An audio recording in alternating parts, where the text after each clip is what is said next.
ಮಾನ್ಯ ಅಧ್ಯಕ್ಷರೇ, ಕಳೆದ 2-3 ದಿನಗಳಿಂದ ಕೋಲಾರ ತಾಲೂಕು ಗರಡುಪಾಳ್ಯ ಅನ್ನೋ ಗ್ರಾಮದಲ್ಲಿ ಸರ್ಕಾರಿ ಜಮೀನು ಒತ್ತುವರಿ ಆಗಿದೆ ಅನ್ನೋ ಬಗ್ಗೆ ಸಾರ್ವಜನಿಕ ವಲಯದಲ್ಲಿ, ಮಾಧ್ಯಮದಲ್ಲಿ, ವಿರೋಧ ಪಕ್ಷಗಳಲ್ಲಿ ಚರ್ಚೆ ಆಗ್ತಾ ಇದೆ. ಕಂದಾಯ ಮಂತ್ರಿಯಾಗಿ ಸರ್ಕಾರಿ ಜಾಗ ಒತ್ತುವರಿ ಆಗಿದೆ ಅಂತ ಹೇಳಿದ್ರೆ ಅದಕ್ಕೆ ಸರ್ಕಾರದ ಹೇಳಿಕೆ ಮಾಡಬೇಕಾಗಿರೋದು ನನ್ನ ಕರ್ತವ್ಯ ಇದೆ. ಆದರೆ ಈ ವಿಷಯದಲ್ಲಿ ನನ್ನ ಹೆಸರು ಕೂಡ ಬೆರ್ಕೊಂಡು ಅದಕ್ಕೆ ನಾನು ಕಾರಣಕರ್ತ ಇದ್ದೇನೆ, ನಾನು ಮಾಡಿಸಿದ್ದೇನೆ ಅನ್ನುವಂಥದ್ದು ಇದೆ. ನಾನು ಈಗ ವೈಯಕ್ತಿಕ ವಿಷಯಕ್ಕಿಂತ ಸರ್ಕಾರದ ಸಂಬಂಧಪಟ್ಟ ಇಲಾಖಾ ಸಚಿವನಾಗಿ ಈ ವಿಷಯದ ಬಗ್ಗೆ ನಮ್ಮ ಹತ್ರ ಅಧಿಕೃತವಾಗಿ ಇರುವಂತಹ ಮಾಹಿತಿಯನ್ನು ಹೇಳಿಕೆ ರೂಪದಲ್ಲಿ ಸದನದ ಗಮನಕ್ಕೆ ತರಲಿಕ್ಕೆ ಮತ್ತು ರಾಜ್ಯದ ಗಮನಕ್ಕೆ ತರಲಿಕ್ಕೆ ಬಯಸ್ತೇನೆ. ಈಗ ಇದ್ರ ಮೇಲೆ ಚರ್ಚೆಗೆ ಮೇಲೆ ಅವಕಾಶ ಕೊಡ್ತೀರೋ? ಹೇಳಿಕೆ ಮಾತ್ರ ಇಲ್ಲ, ಸ್ಟೇಟ್ಮೆಂಟ್ ಮಾತ್ರ. ಸ್ಟೇಟ್ಮೆಂಟ್ ಹೆಂಗ್ ತಂದ್ರಿ? ಸಡನ್ ಹೆಂಗ್ ತರ್ತೀರಿ ನೀವು? ಸ್ಟೇಟ್ಮೆಂಟ್ ಆಗ್ಲಿ, ಆಮೇಲೆ ವಿಚಾರ ಆಮೇಲೆ ಕೇಳ. ಚರ್ಚೆ ಮಾಡಕ್ ತಯಾರಿದೆ. ಚರ್ಚೆ ಮಾಡಕ್ಕೆ ಅವಕಾಶ ಇದ್ರೆ ನೀವು ಹೇಳಿಕೆ ಕೊಡಿ. ಏನೋ ಪೂರ್ವ ಪ್ರಶ್ನೆ ಕೇಳಲಿಕ್ಕೆ ಅವಕಾಶ ಇಲ್ಲ ಅಂದ್ರೆ ನೀವು ಸ್ಟೇಟ್ಮೆಂಟ್ ಮಾಡ್ಬಿಟ್ರೆ ಆಮೇಲೆ ಸ್ಟೇಟ್ಮೆಂಟ್ ಆಗ್ಲಿ. ಆಮೇಲೆ ಸ್ಟೇಟ್ಮೆಂಟ್ ಮಾಡೋದು ಅವ್ರ ಡ್ಯೂಟಿ ಅಲ್ವ ಸರ್? ಆಪಾದನೆ ಬಂದಾಗ ಮಾಡಬೇಡಿ. ಯಾವ ಮಂತ್ರಿ ನನ್ನ ಮೇಲೆ ಆಪಾದನೆ ಇಲ್ಲ ಅಂತ ವಿಧಾನಸಭೆಯಲ್ಲಿ ಹೇಳಕ್ ಹೊಂಟಿದಾರಲ್ಲ, ಸ್ಟೇಟ್ಮೆಂಟ್ ಮಾಡಿ ಅದ್ರ ಮೇಲೆ ಚರ್ಚೆ ಆಗ್ಬೇಕಲ್ಲ. ಚರ್ಚೆಗೆ ನಾವು ಬೇಡ ಹೇಳಲಿಲ್ಲ. ಸ್ಟೇಟ್ಮೆಂಟ್ ಮಾಡಿ ಸ್ಟೇಟ್ಮೆಂಟ್ ಮಾಡಿ. ಸಭಾಧ್ಯಕ್ಷರೇ, ಈಗ ಮೊನ್ನೆ ಅವ್ರ ಮೇಲೆ ಆಪಾದನೆ ಬಂದಿದ್ದು ಸಭಾಧ್ಯಕ್ಷರೇ, ಅದಕ್ಕೆ ಅವ್ರ ಸ್ಟೇಟ್ಮೆಂಟ್ ಅವರು ನಿರಪರಾಧಿ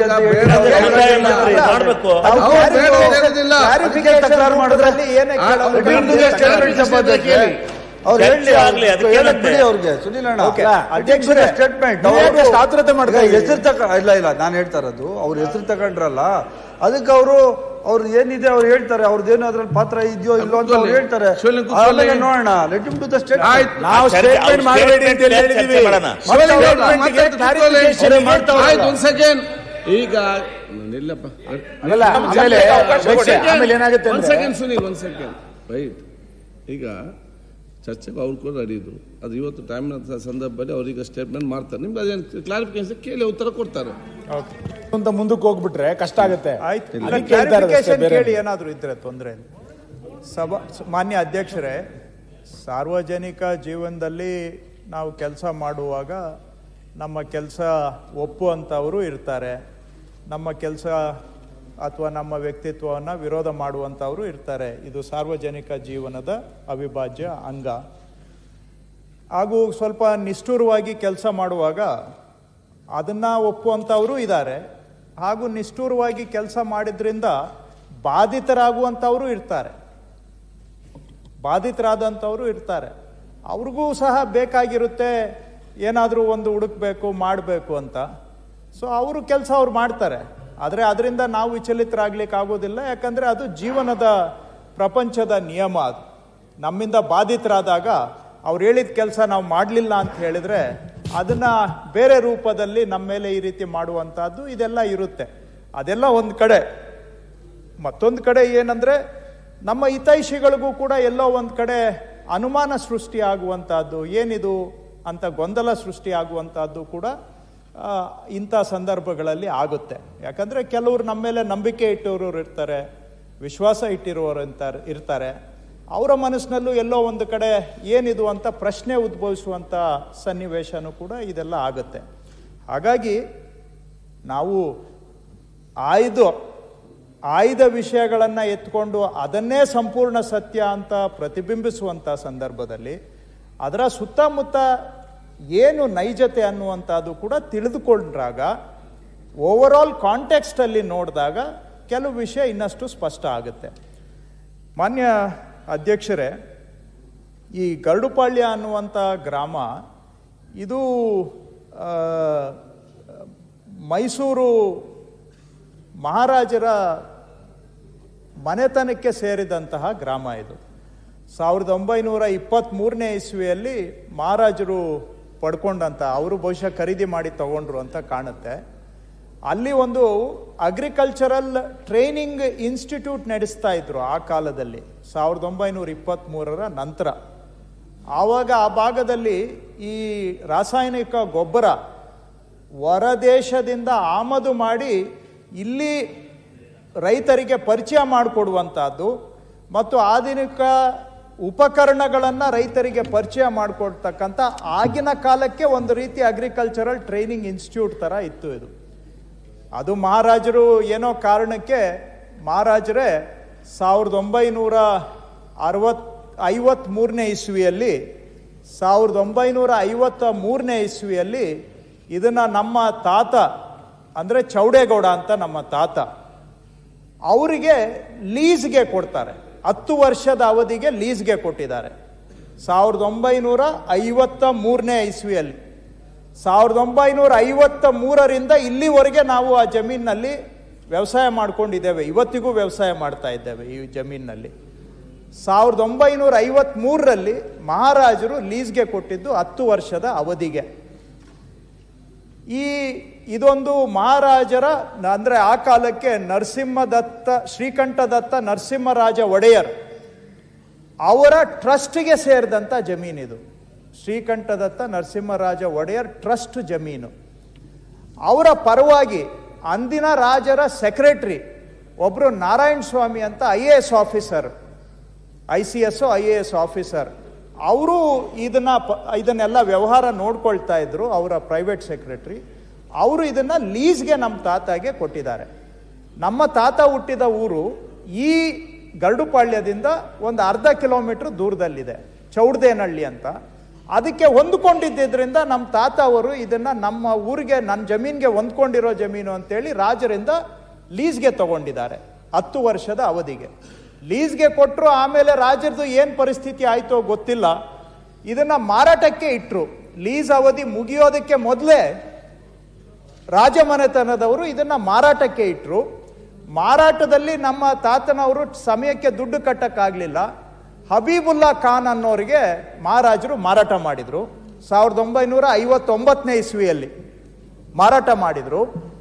ಅದರ ವಿರುದ್ಧವಾಗಿ ನಮ್ಮ ತಾತನವರು ಇಲ್ಲಿ ಕೋಲಾರದಲ್ಲಿ ಸ್ಪೆಷಲ್ DC ಇನಾಮ್ ಅಬಾಲಿಷನ್ ಅವ್ರ ಹತ್ರ ಕೇಸ್ ಹಾಕ್ಕೋತಾರೆ. ಇದು ನನಗೆ ಬರಬೇಕಾಗಿತ್ತು, ಮಹಾರಾಜರು ಅವ್ರಿಗೆ ಮಾರ್ಬಿಟ್ಟಿದ್ದಾರೆ ಅಂತ. ಆ ಸ್ಪೆಷಲ್ DC ಅವರು ಆದೇಶ ಮಾಡ್ತಾರೆ, ನಿಮಗೆ ಖರೀದಿ ಮಾಡೋದಕ್ಕೆ ಸಮಯ ಕೊಟ್ಟಿದ್ರು, ನೀವು ಖರೀದಿ ಮಾಡಿಲ್ಲ, ಹಂಗಾಗಿ ರಾಜರು ಅವರಿಗೆ ಮಾರಾಟ ಮಾಡಿದ್ದಾರೆ. ಹಬೀಬುಲ್ಲಾ ಖಾನ್ ಅನ್ನುವಂಥವರು ಇದರ ಆಕ್ಯುಪೆಂಟ್, ಮಾಲೀಕರು ಅಂತೇಳಿ ಸ್ಪೆಷಲ್ DC ಅವತ್ತು ಆರ್ಡರ್ ಮಾಡಿದ್ದಾರೆ. ಇದು ಏನು ಊರು ಅಂತ ಹೇಳಿದ್ರೆ ಮಾನ್ಯ ಅಧ್ಯಕ್ಷರೇ, ಗರಡುಪಾಳ್ಯ ಅನ್ನೋದು ಇದು ಸ್ಪೆಷಲ್ DC ಆರ್ಡರಲ್ಲಿ ಇರೋದು. Garadupalya village is a one man holding ಅಂದರೆ ಇಡೀ ಊರು ಒಬ್ಬ ವ್ಯಕ್ತಿಯ ಮಾಲೀಕತ್ವದ್ದು ಅಂತ ಬರೀತಾರೆ, ಸ್ಪೆಷಲ್ DC ಬರೆದಿರೋದು. One man holding. ಮತ್ತು ಇದು ಬೇಚರಾಕ್ ಗ್ರಾಮ. ಬೇಚರಾಕ್ ಅಂತ ಹೇಳಿದ್ರೆ, ಚರಾಕ್ ಅಂದ್ರೆ ಚಿರಾಗ, ಚಿರಾಗ ಅನ್ನೋ ಪದದಿಂದ ಬರ್ತದೆ. ಚಿರಾಗ್ ಅಂದ್ರೆ ಆತ್ಮ, ಅಂದ್ರೆ ಯಾರು ವಾಸ ಮಾಡದೇ ಇರುವಂತ ಗ್ರಾಮಕ್ಕೆ ಬೇಚರಾಕ್ ಅಂತಾರೆ. ಸೊ ಇದು ಬೇಚರಾಕ್ ಗ್ರಾಮ ಅಂತ ಅವರು ಆದೇಶದಲ್ಲಿ ಬರೆದಿದ್ದಾರೆ. This village is known as Shrikantha Datta Narasimharaja Wodeyar trust. The palace authorities enjoyed this village and lands were being cultivated through the agricultural department up to 1923. And during 1953, the palace authorities leased out the entire village to one Patel Chaudegowda for a period of 10 years.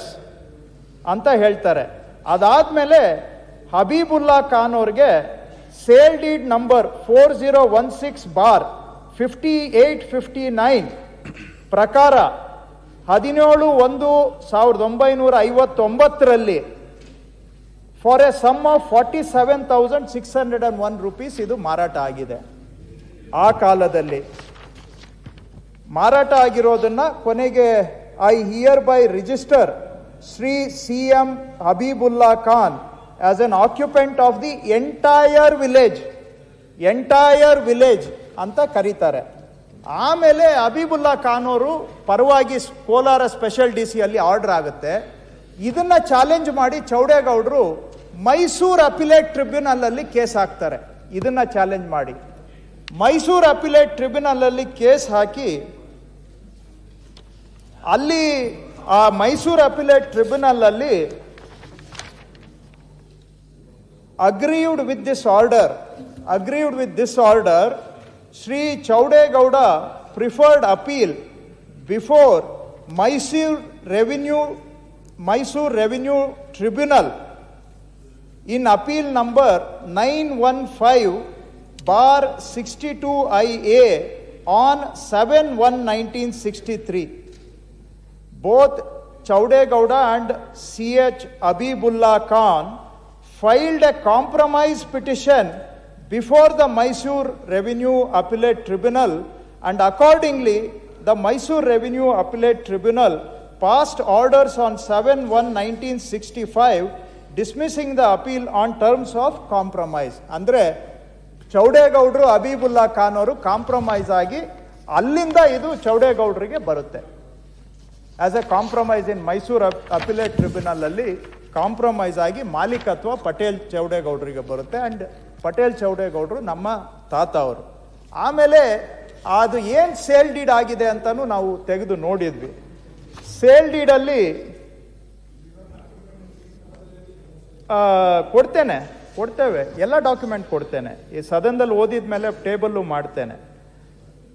This indenture is made on the 16th day of January 1959 between the Secretary, Palace Trusts, on behalf of Yuvaraja Sri Kantadatta Narasimharaja Wadeyar Trust, represented by Sri K. Narayanaswamy, IAS, Secretary to His Highness, the Maharaja of Mysore and Palace Trusts, and Inayat and Abibullah Khan, son of Inayat Khan. ಈ sale ಡೀಡಲ್ಲಿ ನಾವು ನೋಡಿದಾಗ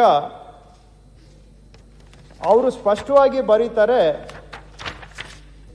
all the piece and parcel of 133 acres 13 guntas of dry, 18 acres 35 guntas of wet, 21 acres 21 guntas of garden, 82 acres and 20 guntas of uncultivated land, respectively measuring in all 256 acres 9 guntas of entire Garudupalya village, including the village site with all buildings thereon.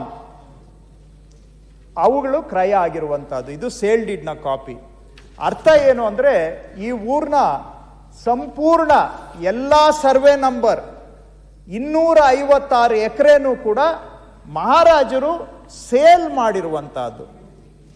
ಅದರಲ್ಲಿ ಏನೇನು ಅಂತ ಬರೀತಾರೆ, 133 ಎಕರೆ dryland, 18 ಎಕರೆ wetland, 21 ಎಕರೆ garden land, 82 acres 20 guntas of uncultivated land. Uncultivated land ಅಂತ ಹೇಳಿದ್ರೆ ಅದರಲ್ಲಿ 2 ಕೆರೆ ಸೇರ್ಕೊಳ್ತದೆ, ವಿಲೇಜು ಊರು ಅನ್ನುವಂಥದ್ದು ಸೇರ್ಕೊಳ್ತದೆ, ಕಲ್ಲು ಗುಟ್ಟ ಇದೆ ಅದು ಸೇರ್ಕೊಳ್ತದೆ, ಅದನ್ನು ಅನ್ಕಲ್ಟಿವೇಟೆಡ್ ಲ್ಯಾಂಡ್. ಅದು ಅವೆಲ್ಲ ಸೇರಿ ಕ್ರಯ ಆಗಿರುವಂತಹದ್ದು ಸೇಲ್ ಡೀಡ್.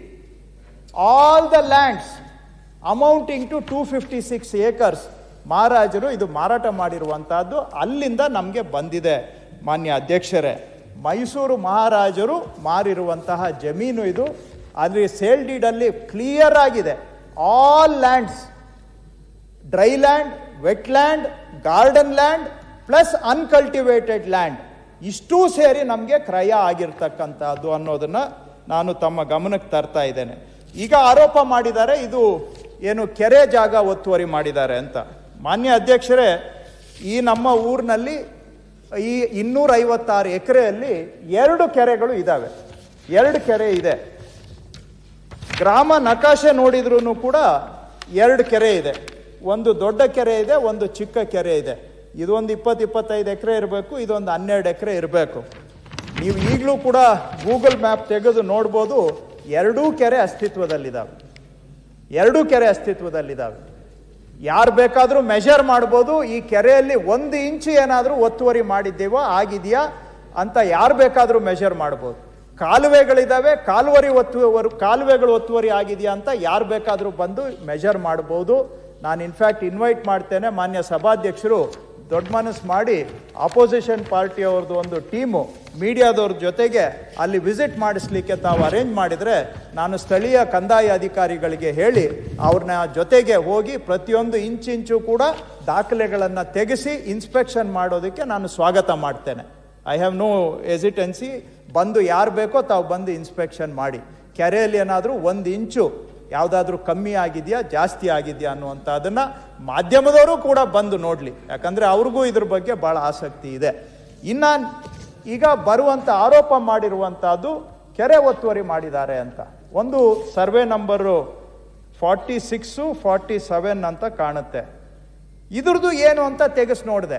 ನಾನು ಮೊನ್ನೆ ಏನು ಮಾತಾಡೋಕ್ಕಾಗಲಿಲ್ಲ ಮೊದಲನೇ ದಿನ. ಯಾಕೆ ಅಂದರೆ ನಮ್ಗೆ ಏನೂ ಗೊತ್ತಿಲ್ಲ. ಇದು 53ನೇ ಇಸ್ವಿಯಲ್ಲಿ ನಮ್ಮ ಫ್ಯಾಮಿಲಿಗೆ ಬಂದಿದೆ. ಅದ್ರ ಪಾಡಿಗೆ ಅದು ಇಲ್ಲಿವರೆಗೂ ಕೂಡ ನಾವು ಪೊಸಿಷನ್ಲಿದ್ದೇವೆ. ಡಾಕ್ಯುಮೆಂಟ್ ಒಳಗಡೆ ಏನಿದೆ ಏನಿಲ್ಲ ನಾವು ಯಾವತ್ತೂ ಅದ್ರ ಕಡೆಗೆ ಗಮನ ಕೊಟ್ಟೋರೇ ಅಲ್ಲ. ಆದರೆ ಪಾಪ ಕೆಲವರು ಭಾಳ ರಿಸರ್ಚ್ ಮಾಡಿದ್ದಾರೆ. ಈಗ ಅವ್ರು ರಿಸರ್ಚ್ ಮಾಡಿದ್ರಿಂದ ನನ್ನ ಜಮೀನ್ ಬಗ್ಗೆ ನನಗೆ ಮಾಹಿತಿ ಗೊತ್ತಾಯ್ತು. ನಮ್ಮ ಕುಟುಂಬ, ನನ್ನ ಜಮೀನು ಅಂದರೆ ನಮ್ಮ ಕುಟುಂಬದ, ಯಾಕಂದರೆ ನಾನೇ ರಿಸರ್ಚ್ ಮಾಡಿಲ್ಲ ಯಾವತ್ತೂ ಕೂಡ. ಈಗ ಅವರು ಪಾಪ ಭಾಳ ಆಸಕ್ತಿ ತಗೊಂಡು ನನ್ನ ಜಮೀನು, ನಮ್ಮ ಕುಟುಂಬದ ಜಮೀನು ಬಗ್ಗೆ ಭಾಳ ರಿಸರ್ಚ್ ಮಾಡಿದ್ದಾರೆ.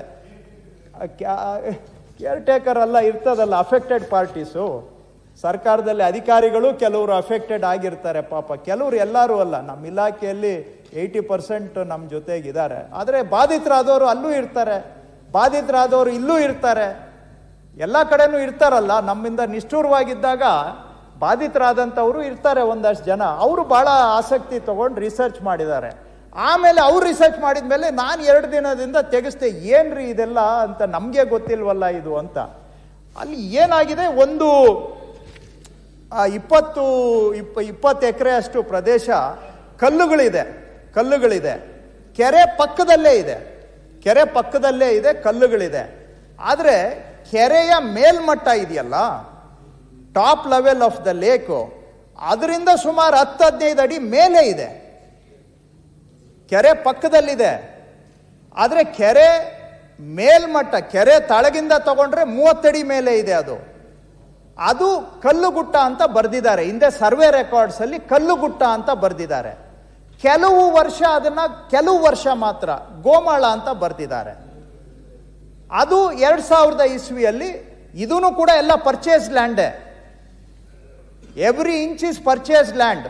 ಯಾವುದು ಅಲ್ಲಿ ಇದು ಸರ್ಕಾರ ಅಂತ ಏನಿಲ್ಲ, ಪರ್ಚೇಸ್ಡ್ ಲ್ಯಾಂಡ್. ಇದು 256 ಎಕರೆಯಲ್ಲಿ ನಾವು ಪರ್ಚೇಸ್ ಮಾಡಿರುವಂತಹದ್ರಲ್ಲಿ ಒಂದು 20 ಎಕರೆಗೆ ಕಲ್ಲುಗುಟ್ಟ ಅಂತ ಬರೆದಿದ್ದಾರೆ ಕೆಲವು ಸಂದರ್ಭದಲ್ಲಿ, ಒಂದು ಸಂದರ್ಭದಲ್ಲಿ ಗೋಮಾಳ ಅಂತ ಬರೆದಿದ್ದಾರೆ, ಒಂದು ಸಂದರ್ಭದಲ್ಲಿ ಅದನ್ನ ಕೆರೆ ಅಂತ ಬರೆದಿದ್ದಾರೆ. ಆದರೆ ಅದು ಕೆರೆಯ ಭಾಗನೇ ಅಲ್ಲ. ಯಾಕೆ ಅಂದರೆ ಕೆರೆ ಪಕ್ಕದಲ್ಲೇ ಇದೆ.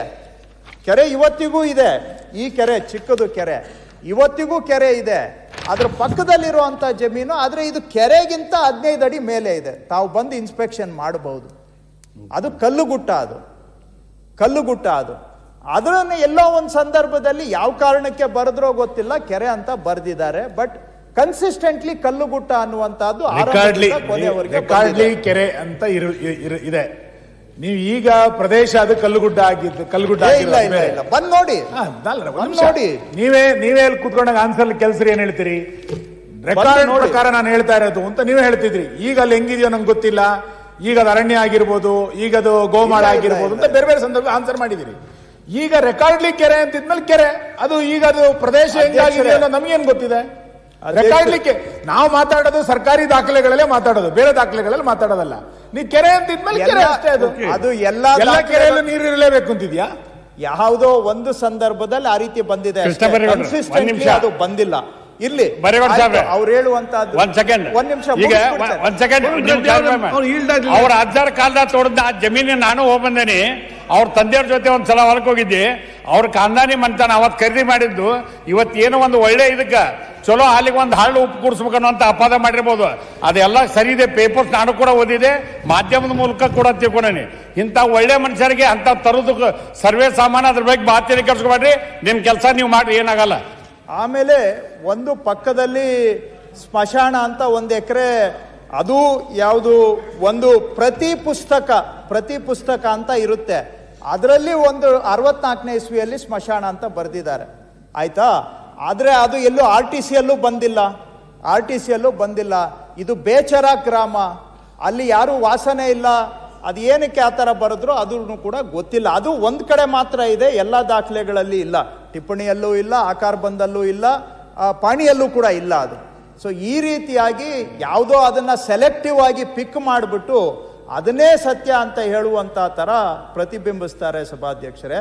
ಇದು 53ನೇ ಇಸ್ವಿಯಲ್ಲಿ ಲೀಸ್ ತಗೊಂಡು ಮುಗಿಸ್ಬಿಡ್ತೇನೆ, ಒಂದೇ ನಿಮಿಷ ಮುಗಿಸ್ಬಿಡ್ತೇನೆ, 2 ನಿಮಿಷ ಕೇಳಿ ಅಲ್ಲೇ. ಈಗ ಇಲ್ಲ ನಾವೇನು ಎಲ್ಲಿಂದ ಆ ರೀತಿ ಹೋಗುವಂತ ಸನ್ನಿವೇಶ ಏನು ನಮ್ಗಿಲ್ಲ. ಇಷ್ಟು ಹೇಳಿದ ಮೇಲೆ ಎಲ್ಲದಕ್ಕೂ ಉತ್ತರ ಕೊಟ್ಟೆ ಹೋಗ್ತೇವೆ. ಸೊ 53ನೇ ಇಸ್ವಿಯಲ್ಲಿ ನಮ್ಮ ತಾತ ಲೀಸ್ ತಗೊಂಡಿದ್ದು, ಆವತ್ತಿಂದ ಇವತ್ತಿನವರೆಗೂ ಇದ್ದೇವೆ. ನಮ್ಮ ತಾತನವರಿಂದ ಈ 20 ಎಕರೆ ನಮ್ಮ ಚಿಕ್ಕಪ್ಪ ಚನ್ನರಾಯಗೌಡ ಅಂತ ಅವರು ಭಾಗಕ್ಕೆ ಹೋಗಿದ್ದು, ಅವರು ತೀರೋದ್ಮೇಲೆ ಅವರ ಹೆಂಡತಿಯವರ ಹೆಸರಿಗೆ ಹೋಗಿದ್ದು. ಆಮೇಲೆ 2001ನೇ ಇಸ್ವಿಯಲ್ಲಿ ನಾವು ಒಟ್ಟು ಕುಟುಂಬದ ಆಸ್ತಿಗಳನ್ನ ವಿಭಾಗ ಮಾಡಿಕೊಂಡಾಗ ನನ್ನ ಹುಟ್ಟಿದವರ ಜೊತೆಗೆ ಬಂದಿರುವಂತಹದ್ದು ಇದು. ಆವಾಗ 2000 ಇದು ನಾವು ಖರೀದಿ ಮಾಡಿದ್ದು ಯಾವಾಗ 53, ನಾನು ಹುಟ್ಟೇ ಇರಲಿಲ್ಲ. ಆವಾಗಂದು ಜಮೀನಿದು. ಆವಾಗ 256 ಎಕರೆ ಸಂಪೂರ್ಣ ಮಹಾರಾಜರಿಗೆ ದುಡ್ಡು ಕೊಟ್ಟು ಖರೀದಿ ಮಾಡಿರುವಂಥ ಜಮೀನು. ಅಲ್ಲಿಂದ ಇಲ್ಲಿವರೆಗೂ ನಾವು ವ್ಯವಸಾಯ ಮಾಡಿಕೊಂಡು ಬಂದಿದ್ದೇವೆ.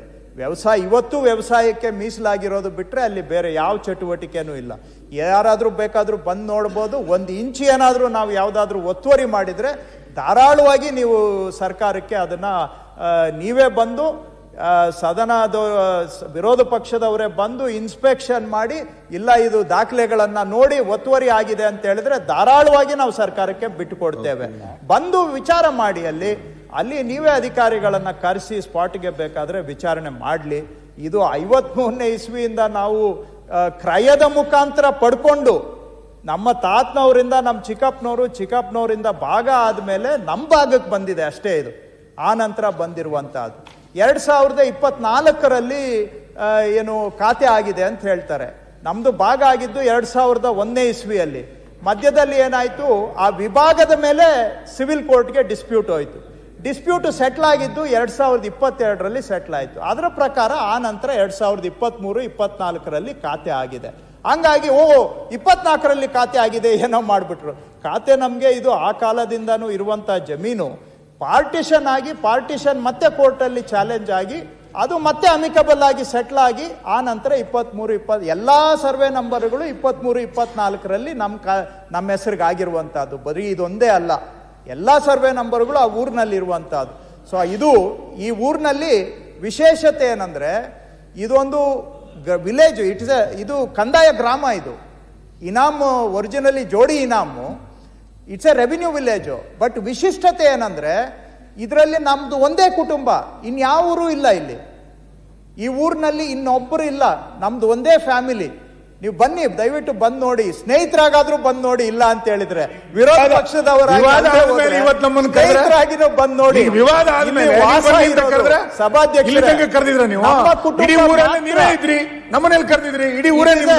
It is A 1 man holding village. ಇದು ಅಂದ್ರೆ ಏಕ ವ್ಯಕ್ತಿತ್ವ ಮಾಲೀಕದ ಊರು.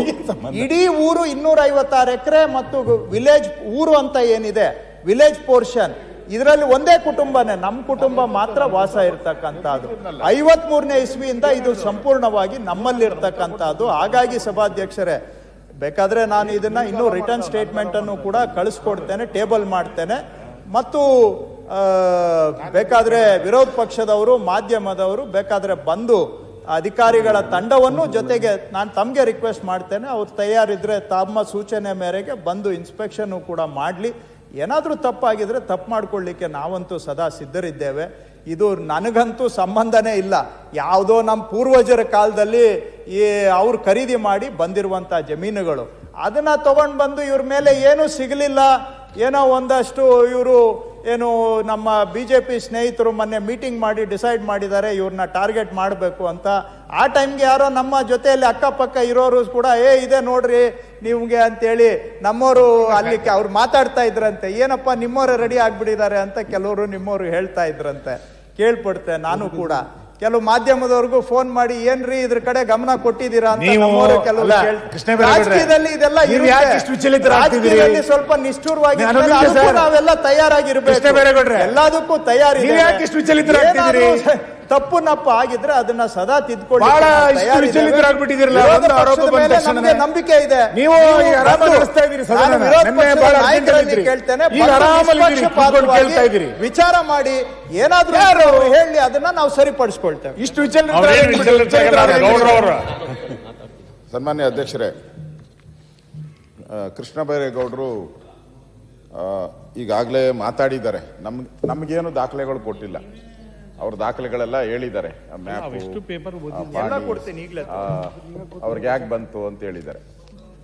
ಓಕೆ, ಇಲ್ಲಿ ಆರೋಪ ಬಂದಿರತಕ್ಕಂಥದ್ದು ಕೃಷ್ಣ ವಿರುದ್ಧ ಭೂ ಕಬಳಿಕೆ ಆರೋಪ.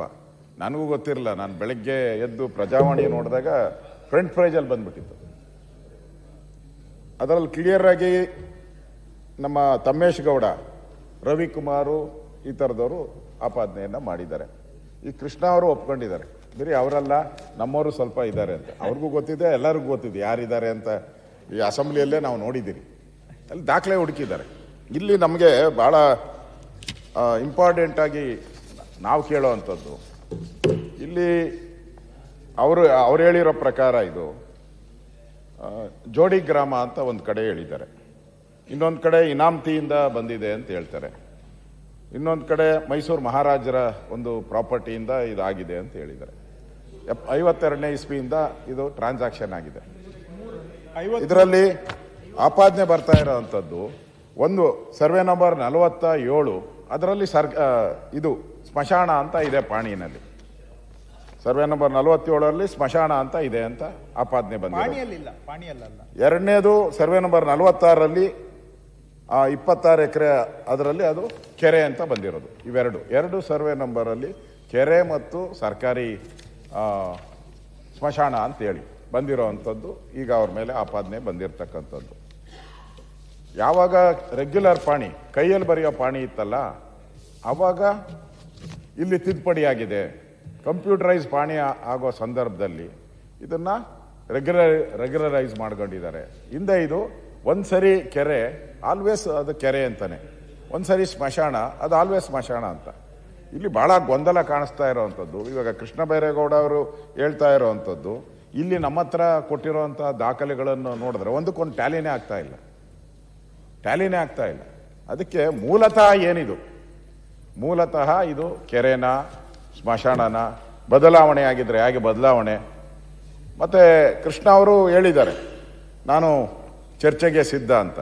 ಅದಕ್ಕೂ ತಾವು ಕೂಡ ಇದನ್ನ ಚರ್ಚೆ ಅಲ್ಲ, ತನಿಖೆಗೆ ಸಿದ್ಧ ಅಂತಾನು ಹೇಳಿದ್ದಾರೆ. ಯಾರು ಬಂದ್ಬೇಕಾದ್ರೂ ತನಿಖೆ ಮಾಡಿ ಅಂತ ಹೇಳಿದ್ದಾರೆ. ಅದಕ್ಕೆ ಅದನ್ನ ಆಸ್ ಎ ರೆವಿನ್ಯೂ ಮಿನಿಸ್ಟರ್ ಇವರು ತಪ್ಪೇನೋ ಮಾಡಿಲ್ಲ ಅಂತ ಹೇಳಿದ್ರೆ ಅದಕ್ಕೆ ತನಿಖೆ ಕೊಡ್ಲಿ, ತನಿಖೆ ಮಾಡಲಿ.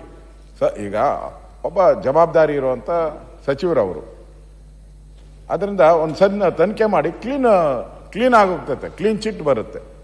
ತಪ್ಪಿದ್ರೆ ತಪ್ಪು ಅಂತ ಆಗ್ತೈತೆ, ಸರಿ ಇದ್ರೆ ಸರಿ ಅಂತ ಆಗ್ತೈತೆ. ಅದರಿಂದ ನನಗೂ ಈಗಲೇ ದಾಖಲೆ ಬಂದಿರೋದ್ರಿಂದ ಹೆಚ್ಚು ನನಗೇನು ಇದರಲ್ಲಿ ಮಾಹಿತಿ ಇಲ್ಲ. ಅದಕ್ಕೋಸ್ಕರ ನಾನು ಕೃಷ್ಣ ಅವರು ಇಷ್ಟು ಓಪನ್ ಆಗಿ ಮಾತಾಡ್ತಾ ಇರೋದ್ರಿಂದ ಅವರು ಅದನ್ನು ತನಿಖೆಗೆ ಒಪ್ಪಿಸ್ಬಿಟ್ರೆ ಮುಗೀತು, ಅಲ್ಲಿಗೆ ಸತ್ಯಾಸತ್ಯ ಹಾಲು ಬರ್ತತೆ, ನೀರಾಗುತ್ತೆ. ಅದಕ್ಕೋಸ್ಕರ ನಾನು ನಮ್ಮ ಪಾರ್ಟಿಯಿಂದ ನಾನು ಕೂಡ ಇದನ್ನು ಅವರು ತನಿಖೆಗೆ ಒಪ್ಪಿಸ್ತಾರೆ. ತಾವು ಹೇಳಿದ್ರೆ ತನಿಖೆಗೆ ಒಪ್ಪಿಸಿ, ಅದರಿಂದ ಸತ್ಯಾಸತ್ಯತೆ ಹೊರಗಡೆ ಬರಲಿ. ನಾವು ವಿರೋಧ ಪಕ್ಷದವ್ರು ಹೋಗೋದು ಬೇಡ, ಅವರು ಸರಿ ಇರಲ್ಲ ಅದೆಲ್ಲ, ಅದೊಂದು ದೊಡ್ಡ ಶೋ ಮೀಡಿಯಾ ಇದು ಆಗ್ತೈತೆ. ಅದ್ರ ಬದಲು ಬೇಡ, ಮೀಡಿಯಾದವರು ನಾವ್ಯಾರು ಬರೋದು ಬೇಡ, ನಾವ್ಯಾಕೆ ಹೋಗ್ಬೇಕಲ್ವಾ? ನಾವು ಹಂಗಾಗಲ್ಲ, ನಾವು ಹೋಗೋಕ್ಕಾಗಲ್ಲ. ನಾವೇನೋ ಬರ್ಬೇಕಂದ್ರೆ ನೀವು ಬರ್ಬೇಕು ನಮ್ಮ ಜೊತೆ, ಅಲ್ಲ ನೀವು ಬರ್ಬೇಕು ನಮ್ಮ ಜೊತೆ, ನಾವು ಹೋಗ್ಬೇಕು ಅಂತಂದ್ರೆ. ಅದಕ್ಕೆ ನೀವು ಬರೋದು ಬೇಡ, ನಾವು ಹೋಗೋದು ಬೇಡ, ತನಿಖೆ ಮಾಡಿ. ಉಪಾಧ್ಯಕ್ಷರೇ, ಅವರು ಹೇಳಿದ್ದು, ವಿರೋಧ ಪಕ್ಷದ ನಾಯಕರು ಹೇಳಿದ್ದು ಸರಿ ಇದೆ. ಒಂದೇ ತಮಗೆ ಸ್ಪಷ್ಟೀಕರಣ ಅಷ್ಟೇ. ಕೆರೆ ಸರ್ವೆ ನಂಬರ್ 48ರಲ್ಲಿ ಕೆರೆ ಇದೆ. ಕೆರೆ ನಾವೇ ಹೂಳೆತ್ತಿ ನಾವೇ ಕೆರೆ ಸಂರಕ್ಷಣೆ ಮಾಡಿ ಭದ್ರವಾಗಿ ಇಟ್ಕೊಂಡಿದ್ದೇವೆ. ಯಾಕಂದರೆ ನಮಗೂ ಕೆರೆ ಬೇಕು. ಆ ಕೆರೆ ಸರ್ಕಾರದ ಹೆಸರಿನಲ್ಲೇ ಇದೆ. ನಮಗೆ ಕ್ರಯದಲ್ಲಿ ಬಂದಿದ್ರೂ ಕೂಡ ಕೆರೆ ಸರ್ಕಾರದ ಹೆಸರಿನಲ್ಲೇ ಇದೆ. ಸ್ಪಷ್ಟವಾಗಿ ಹೇಳ್ತಾ ಇದ್ದೇನೆ. ಸೊ ದಟ್ ಈಗ ಆರೋಪ ಬಂದಿರೋದೇನು? ಕೆರೆ ನಿಮ್ಮ ಹೆಸರಲ್ಲಿ ಇದೆಯಾ ಯಾವ್ದಾದ್ರು ಪಾಣಿನಲ್ಲಿ? ಇಲ್ಲ ಅಲ್ಲಲ್ಲ, ಹೇಳ್ತೀನಿ ಕೇಳಿಸ್ಕೊಂಬಿಡಿ. ಸರಿ, ಆರೋಪ ಬಂದಿದ್ದೇನು ಹೇಳ್ತೀನಿ. ಅಲ್ಲ, ಒಂದ್ ನಿಮಿಷ, ಅವ್ರು ಹೇಳಿದಕ್ಕೆ ಹೇಳ್ಬಿಡ್ತೇನೆ. ನೀವು ಹೇಳಿದಕ್ಕೂ ಒಪ್ತೀನಿ ನಾನು ಯಾವುದಕ್ಕೂ ನೀವೇನು ನಾಯಕರು ಹೇಳಿದಾರೆ ನಾನು ಅಗ್ರೀಡ್. ಅದು ಹೇಳೋದಕ್ಕೆ ಮೊದಲು ಸ್ಪಷ್ಟೀಕರಣ ಕೊಟ್ಬಿಡ್ತೇನೆ. 40 ಸರ್ವೆ ರಾಮನ್ ಲೆಕ್ಕ ಯಾವುದು, ಕೃಷ್ಣನ್ ಲೆಕ್ಕ ಯಾವುದು ಅಂತ ಬೇಕಷ್ಟೇ. ಅದು ನಿನ್ನ ಹತ್ರ ಮಾತ್ರಪ್ಪ, ನಮ್ಮ ಹತ್ರ ಇಲ್ಲ, ಒಂದೇ ಲೆಕ್ಕ. ಸರ್ವೆ ನಂಬರ್ 48ರಲ್ಲಿ ಕೆರೆ ಇದೆ, ಕೆರೆ ಸಂರಕ್ಷಿತವಾಗಿದೆ, ಕೆರೆಯಲ್ಲಿ ನೀರು ಕೂಡ ಇದೆ. ಸೊ 2 ಕೆರೆಗಳಿದಾವೆ ನಮ್ಮ ಜಮೀನಲ್ಲಿ. ನಾನೇ ಹೇಳ್ತಾ ಇದ್ದೇನೆ, 2 ಕೆರೆಗಳು 1 ಇಂಚು ಕೂಡ ಹೆಚ್ಚು ಕಮ್ಮಿ ಆಗದಾಗೆ ನಾವು ಆ ಕಾಲದಿಂದನೂ ಇತ್ತೀಚೆಗೆ ಕೂಡ ಹೂಳೆತ್ತಿ ಕೆರೆ ಆಳನೂ ಕೂಡ ಮಾಡ್ಕೊಂಡಿದ್ದೀವಿ. ಯಾಕಂದ್ರೆ ನೀರು ಇದ್ರೆ ನಮಗೆ, ನಾವೆಲ್ಲ ಡ್ರೈ ಲ್ಯಾಂಡಲ್ಲಿ ಇರುವಂಥವ್ರು ಅಧ್ಯಕ್ಷರೇ. ಇದು 47 ಬಂದಾಗ ಏನಂದ್ರೆ ಅದು ಕೆರೆಗಿಂತ ಮೇಲೆ ಇದೆ, ಕಲ್ಲುಗುಟ್ಟಗಳು ಇರುವಂತಹದ್ದು. ಅದೇನಾಗಿದೆ, ಅದು ಇದೆ ಕೆರೆ. ಈ ಕೋಡಿ ಪಕ್ಕದಲ್ಲಿ 1 ಎಕರೆ ಸ್ಮಶಾನ ಅಂತ ಬರೀ ಪ್ರತಿ ಪುಸ್ತಕದಲ್ಲಿ ಬರೆದಿದ್ದಾರೆ. ಅದು ಆಕಾರ ಬಂದಲ್ಲಿ ಇಲ್ಲ, ಟಿಪ್ಪಣಿಯಲ್ಲಿ ಇಲ್ಲ, RTCಯಲ್ಲೂ ಇಲ್ಲ. ಪ್ರತಿ ಪುಸ್ತಕ ಅಂತ ಒಂದು ಇರುತ್ತೆ. ಆ ಪ್ರತಿ ಪುಸ್ತಕದಲ್ಲಿ 64ನೇ ಇಸ್ವಿಯಲ್ಲಿ ಮಾತ್ರ 1 ಎಕರೆ ಸ್ಮಶಾನ ಅಂತ ಬರೆದಿದ್ದಾರೆ. ಸದ್ಯ ಈಗ ಸ್ಮಶಾನಕ್ಕೆ ಬಿಟ್ಕೊಡ್ಬೇಕು ಅಂದ್ರೆ ಬಿಟ್ಕೊಡ್ತೀವಿ. ಅದು ಏನು ಈಗ ಅದಕ್ಕೆ ಏನು 1 ಎಕರೆ ನಮ್ಗೆ ಯಾವ ಲೆಕ್ಕ ಅಲ್ಲಿ, ಅದು ಎಲ್ಲಿ ರಿಮೋಟ್ ಅಲ್ಲಿ ಇರೋದು ಅಂತ ಅದು ಅಧ್ಯಕ್ಷರೇ. ಅದಕ್ಕೆ ಏನು ಅಷ್ಟು ಇಷ್ಟು ಅಂತೇಳಿ, ಅಯ್ಯೋ ಈಗ ಒಳ್ಳೆ ಕತೆ ನಮ್ಗೆ. ಅದರಿಂದ ಆಮೇಲೆ ಈಗ 48 ಕೆರೆ ಪಕ್ಕದಲ್ಲಿ ಕಲ್ಲುಗುಟ್ಟ ಅನ್ನುವಂಥದ್ದು, ಅದರಲ್ಲಿ 20 ಎಕರೆ ಇದೆ. ಅದು ಕಲ್ಲುಗುಟ್ಟ ಅಂತ ಬರೆದಿದ್ದಾರೆ. RTCಯಲ್ಲಿ ಕೆರೆ ಅಂತ 1 ವರ್ಷ ಬರೆದಿದ್ದಾರೆ. 1 ವರ್ಷ ಏನು ಕೇಳಿಸ್ಕೊಳ್ಳಿ ದಯವಿಟ್ಟು, ಈ ಯಾವುದು ಆರೋಪ ಬರ್ತಾ ಇದೆಯಲ್ಲ ಆ ಸರ್ವೆ ನಂಬರು 1 ವರ್ಷದಲ್ಲಿ ಕೆರೆ ಅಂತ RTCಯಲ್ಲಿ ಬರೆದಿದ್ದಾರೆ. ಆದರೆ ಸರ್ವೆ ಡಾಕ್ಯುಮೆಂಟಲ್ಲಿ ಕ್ಲಿಯರ್ ಆಗಿದೆ ಅದು ಕಲ್ಲುಗುಟ್ಟ ಅಂತ. ಸರ್ವೆ ಡಾಕ್ಯುಮೆಂಟಲ್ಲಿ ಕ್ಲಿಯರ್ ಆಗಿದೆ ಕಲ್ಲುಗುಟ್ಟ ಅಂತ. ಹಾಗಾಗಿ ಸಭಾಧ್ಯಕ್ಷರೇ ಇಷ್ಟು ಸ್ಪಷ್ಟೀಕರಣ ಹೇಳ್ತಾ, ಇದು ಮಾನ್ಯ ವಿರೋಧ ಪಕ್ಷದ ನಾಯಕರು ಏನು ಹೇಳಿದ್ದಾರೆ, ಅದೇ ಕಲ್ಲುಗುಟ್ಟ ಪಕ್ಕದಲ್ಲಿ ಖರಾಬ್ ಅಂತ ಬರೆದಿದ್ದಾರೆ. ಬಟ್ ಸರ್, ಇಷ್ಟೂ ಲ್ಯಾಂಡು ನಾವು ಪರ್ಚೇಸ್ ಮಾಡಿರೋದು, ಇನ್ಕ್ಲೂಡಿಂಗ್ ಖರಾಬು ಎಲ್ಲ ಸೇರಿ, ಆಗ್ಲೇ ಅದನ್ನೇ ನಾನು ಓದಿ ಹೇಳಿದ್ದು, 82 ಏಕರ್ಸ್ ಅನ್ಕಲ್ಟಿವೇಬಲ್ ಲ್ಯಾಂಡ್ ಅಂದ್ರೆ ಸರ್ವೆ ರೆಕಾರ್ಡ್ಸ್ ಪ್ರಕಾರ ಅನ್ಅಸೆಸ್ಡ್ ಲ್ಯಾಂಡ್. ಅದರಲ್ಲಿ ಕೆರೆ ಖರಾಬು ಎಲ್ಲ ಸೇರ್ಕೊಳ್ತದೆ. ಅದೂ ಮಹಾರಾಜರು ಸೇಲ್ ಡೀಡ್ ಮಾಡಿ ಕೊಟ್ಟಿರುವಂತಹದ್ದು ನಮಗೆ, ಇನ್ಕ್ಲೂಡಿಂಗ್ ಅನ್ಕಲ್ಟಿವೇಟೆಡ್ ಲ್ಯಾಂಡ್. ಕೆರೆ ಇದೆಲ್ಲ ಕಲ್ಲುಗುಟ್ಟ ಸೇರ್ಕೊಂಡು ನಮಗೆ, ಅಂಡ್ ಊರುನು ನಾನ್ ಅಗ್ರಿಕಲ್ಚರ್ ಲ್ಯಾಂಡೇ, ಅದನ್ನು ನಮಗೆ ಕ್ರಯ ಮಾಡಿಕೊಟ್ಟಿದ್ದಾರೆ. ಆದಾಗ್ಯೂ ಕೂಡ ಸಭಾಧ್ಯಕ್ಷರೇ, ಇದು ನನ್ನ ಕಾಲಕ್ಕಂತೂ ಸಂಬಂಧನೇ ಇಲ್ಲ. 53ನೇ ಇಸ್ವಿಯಲ್ಲಿ ನಮ್ಮ ತಾತನವ್ರು ತಗೊಂಡಿದ್ದು, ನಮ್ಮ ಚಿಕ್ಕಪ್ಪನವರು ವ್ಯವಸಾಯ ಯಜಮಾನ್ತನ ಮಾಡ್ತಾ ಇದ್ದವರು, ನಮ್ಮ ತಂದೆಯವರು, ಅವರಾದ್ಮೇಲೆ ವಿಭಾಗ ಆಗಿ ನಮಗೆ ಬಂದಿರುವಂತಹದ್ದು. ಈಗ ನಮ್ಮ ಪೀರಿಯಡಲ್ಲಂತೂ ಏನೇನೂ ಆಗಿಲ್ಲ. ಅಷ್ಟಕ್ಕೂ ಕೂಡ ಮಾನ್ಯ ಸಭಾಧ್ಯಕ್ಷರು, ಕೊನೆಗೆ ನಾನು ಮನವಿ ಮಾಡುವಂತಹದ್ದು, ತಾವು ವಿರೋಧ ಪಕ್ಷದ ನಾಯಕರ ಸಲಹೆಯನ್ನು ತಗೊಳ್ಳಿ. ಯಾರ ಕಡೆಯಿಂದ ತನಿಖೆ ಮಾಡಿಸ್ಬೇಕು ಅಂತ ಅವ್ರು ಸಲಹೆ ಕೊಡ್ತಾರೆ, ಅವ್ರ ಕಡೆಯಿಂದ ತನಿಖೆಗೆ ನಾನು ತಯಾರಿದ್ದೇನೆ. ದಯವಿಟ್ಟು ನಾನು ಮನವಿನೂ ಮಾಡ್ತೇನೆ, ನೀವು ತನಿಖೆಗೆ, ಮಾನ್ಯ ಅಧ್ಯಕ್ಷರೇ, ತನಿಖೆಗೆ ಇದನ್ನ ರೆಫರ್ ಮಾಡಿ. ಯಾರ ಕಡೆಯಿಂದ ತನಿಖೆ ಮಾಡಿಸ್ಬೇಕು ಅಂತ ನಮ್ಮ ಸಭಾ ನಾಯಕರು, ವಿರೋಧ ಪಕ್ಷದ ನಾಯಕರು ಇಬ್ಬರದ್ದು ಸಲಹೆ ತಗೊಂಡು ಯಾರ ಕಡೆಯಿಂದ ಮಾಡಿಸ್ಬೇಕು ಅವ್ರಿಗೆ ರೆಫರ್ ಮಾಡಿ ಸಭಾಧ್ಯಕ್ಷರೇ. ಏನು ತೊಂದರೆ ಇಲ್ಲ, ನಾವು ಎಲ್ಲದಕ್ಕೂ ತಯಾರಿದ್ದೀವಿ. ಅದ್ರಲ್ಲಿ ಏನಾದ್ರೂ ನನ್ನ ಪೀರಿಯಡ್ ಅಲ್ಲಂತೂ ಈಗ 1 ಎಕರೆ ವಾಪಸ್ ಕೊಡ್ತೀನಿ ಅಂತ ಹೇಳಿದ್ರೆ ಒಪ್ಕೊಂಡಾಗ ಆಗ್ತೈತೆ. ಇದು ನೀವು ವಾಪಸ್ ಕೊಡ್ತೀನಿ ಅಂತ ಹೇಳಿದ್ರೆ ಅಯ್ಯೋ ಸರ್, ತಗೊಳ್ಳಿ ಬಿಡಿ ಸರ್. ಏನು ನೀವೇ ಸಭಾಧ್ಯಕ್ಷರೇ,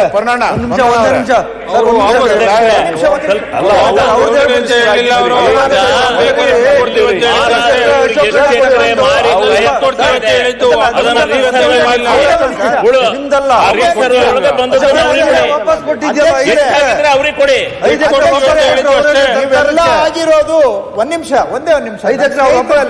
ನಮ್ಮ ಕೊಲೀಗ್ಸ್, ಇದೆಲ್ಲ ಆಗಿರೋದು 50 ವರ್ಷ ಹಿಂದೆ. ನನ್ನ ಅವಧಿಯಲ್ಲಿ, ಮಾನ್ಯ ನಾಯಕರು ಎಲ್ಲರೂ ಕೇಳಿಸ್ಕೊಳ್ಳಿ, ನನ್ನ ಅವಧಿಯಲ್ಲಿ 1 ಮಿಲಿಮೀಟರ್ ಗೆರೆನೂ ಕೂಡ ಇದರಲ್ಲಿ ಯಾರು ಏನೂ ಆಗಿಲ್ಲ. 1 ಮಿಲಿಮೀಟರ್ ಗೆರೆ ಅಷ್ಟು ನನ್ನ ಅವಧಿಯಲ್ಲಿ ಏನೂ ಆಗಿಲ್ಲ. ಸೊ ನನಗೆ ಯಾಕೆ ಮುಚ್ಚು ಮರೆ? ನಾನು ಯಾರಿಗೋ ಮಾಡೋಕ್ಕಾಗಲ್ಲ ಅಂತ ಹೇಳಿದ್ದಕ್ಕೆ ಇದೆಲ್ಲ ನನ್ನ ಮೇಲೆ ಬಂದಿರೋದು ಅಷ್ಟೇ. ಅದನ್ನ ಗೊತ್ತಿರುವಂತ ವಿಷಯಗಳು ಇವೆಲ್ಲ. 1 ಮಿಲಿಮೀಟರ್ ಅಷ್ಟು ಕೂಡ ಗೆರೆ ಆ ಕಡೆ ಈ ಕಡೆ ಆಗಿಲ್ಲ. ಒಂದು ಅಕ್ಷರ ಅಲ್ಲ, ಒಂದು ಅಕ್ಷರದಲ್ಲಿ 1 ಮಿಲಿಮೀಟರ್. ಹಾಗಾಗಿ ನಾನು ಹೇಳಿದ್ದು ನಾನು ಯಾವುದೂ ಒಪ್ಕೊಳ್ತಾ ಇಲ್ಲ. ಆದ್ರೆ ತನಿಖೆ ಮಾಡ್ಲಿ, ತನಿಖೆಯಲ್ಲಿ ಏನ್ ಬಂದ್ರೆ ಅದಕ್ಕೆ ತಯಾರಿದ್ದೇವೆ. ತಾವು ನಮ್ಮ ನಾಯಕರದ್ದು, ವಿರೋಧ ಪಕ್ಷದ ನಾಯಕರದ್ದು ಸಲಹೆ ತಗೊಂಡು ಯಾರ ಕಡೆಯಿಂದ ತನಿಖೆ ಮಾಡಿಸ್ಬೇಕು ತಾವು ಮಾಡಿಸ್ಲಿಕ್ಕೆ ಸೂಚನೆ ಕೊಡಬಹುದು. ಸಭಾಧ್ಯಕ್ಷರೇ ಸುಧಾಕರ್ ಒಳ್ಳೆ ಡಿಸ್ಟ್ರಿಕ್ಟ್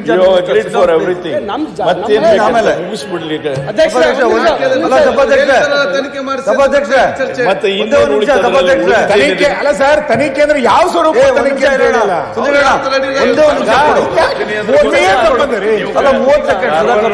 ಅಂತದ ವಿಷಯ ಎಲ್ಲ ಭೈರತಿ ಸುರಕ್ಷೆಗೆ ಸರಿಯಾಗಿ ಗೊತ್ತಿದೆ. ನಾನು ಡಿಸ್ಟ್ರಿಕ್ಟ್ ಮಿನಿಸ್ಟರ್, ಅದಕ್ಕೆ ಹೇಳ್ತಾ ಇದ್ದೀನಿ. ಈಗ ಸುಧಾಕರ್ ಕಸಿನ್ ಕೃಷ್ಣ ಅವರು ಜವಾಬ್ದಾರಿ ಜೊತೆ ಚರ್ಚೆ ಮಾಡಿ, ಸಿಎಂ ಜೊತೆ ಚರ್ಚೆ ಮಾಡಿ ಅದನ್ನ ತನಿಖೆ ಸರಿಯಾಗಿ ಆಗೋ ರೀತಿ ನೋಡ್ಕೊಳ್ಳೋ ಜವಾಬ್ದಾರಿ ನಿಮ್ಮ ಮೇಲೆ. ಸ್ಪೀಕರ್ ಅವರು ಈ ಕಡೆ ತಿರುಗಿ ಸ್ವಲ್ಪ, ಯಾಕೆ ಆ ಕಡೆ ನೋಡ್ತಾ ಇದ್ದೀರಾ? ಅದನ್ನ ತನಿಖೆ ಸರಿಯಾದ ತನಿಖೆ ಆಗಿ ತಪ್ಪ ಯಾರ್ದಿದೋ ಅವ್ರಿಗೆ ಆಗ್ಬೇಕು. Senior member it's gone to the record. Speaker ಸಮಕ್ಷ ಮೇಲೆ ಮತ್ತೆ ಜವಾಬ್ದಾರಿ ಅಂತ ಬೇಜವಾಬ್ದಾರಿ ವರ್ತನೆ ಮಾಡಕ್ಕಾಗತ್ತ? ಸ್ಪೀಕರ್ ದಯವಿಟ್ಟು ತಾವು ಯಾರು ಹೇಳಿರೋದು? ಪಕ್ಷದ ನಾಯಕರಾಗಿರೋ ಅವರು ಸ್ಪೀಕರ್ ಮೇಲೆ ಅವರು ಜವಾಬ್ದಾರಿ ಕೊಟ್ಟಿರೋದು. ಅವ್ರು ಹೇಳಿರೋದು ಸ್ಪೀಕರ್ ಅವ್ರಿಗೆ ಮಾಡಿ ಅಂತ. ಈಗ ಅವರು ಈಗ ಕೃಷ್ಣ ಬೈರೇಗೌಡರು ಒಪ್ಪಿದಾರಲ್ಲ. ಸಭಾಧ್ಯಕ್ಷರೇ, ಅವ್ರದ್ದು 280 ಎಕರೆ 300 ಎಕರೆ ಇದೆ ಸಭಾಧ್ಯಕ್ಷರೇ. ಅಲ್ಲಿ ಎಲ್ಲಿ 256 ಎಕರೆ ಜಮೀನಿದೆ. ಅದರಲ್ಲಿ ಅವ್ರು ಹೇಳೋದು ನಿಮ್ದು ಆಪಾದನೆ ಇದ್ರೆ ತಗೊಬಿಡಿ ಹೋಗ್ರಿ ಅತ್ಲಾಗೆ ಅಂತ. ನಾನು ಅದ್ ನೋಡಕ್ ಹೋಗಲ್ಲ, ತಗೊಳ್ರಿ ಅಂತ ಹೇಳ್ತಾವ್ರೆ.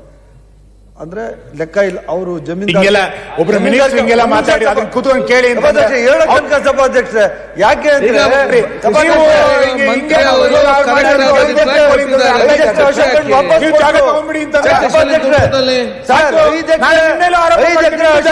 ವಾಪಸ್ ಕೊಟ್ರು ಜಮೀನು, ಸರ್ಕಾರ ವಾಪಸ್ ತಗತ್ತಲ್ಲ, ಅವಾಗ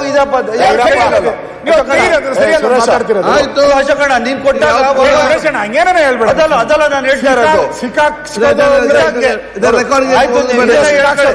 ನೀವು ಹಾಗಾದ್ರೆ ನೀವು ವಾಪಸ್ ಕೊಟ್ಟಾಗ ಸರ್, ನೀವು ವಾಪಸ್ ಸರ್ ಸಭಾಧ್ಯಕ್ಷರೇ ಅವಾಗ ಹಾಗಾದ್ರೆ ಸಿದ್ದರಾಮಯ್ಯನವರು ಸಿಕ್ಕಾಕ್ತಿದ್ರು ಇವರೆಲ್ಲ ಸೇರಿ ಸಿಕ್ಕಾಕ್ಸೋದು. ವಾಪಸ್ ಕೊಟ್ಟಲ್ಲ, 40 ಎಕರೆ ತಗೋರಿ. 15 minutes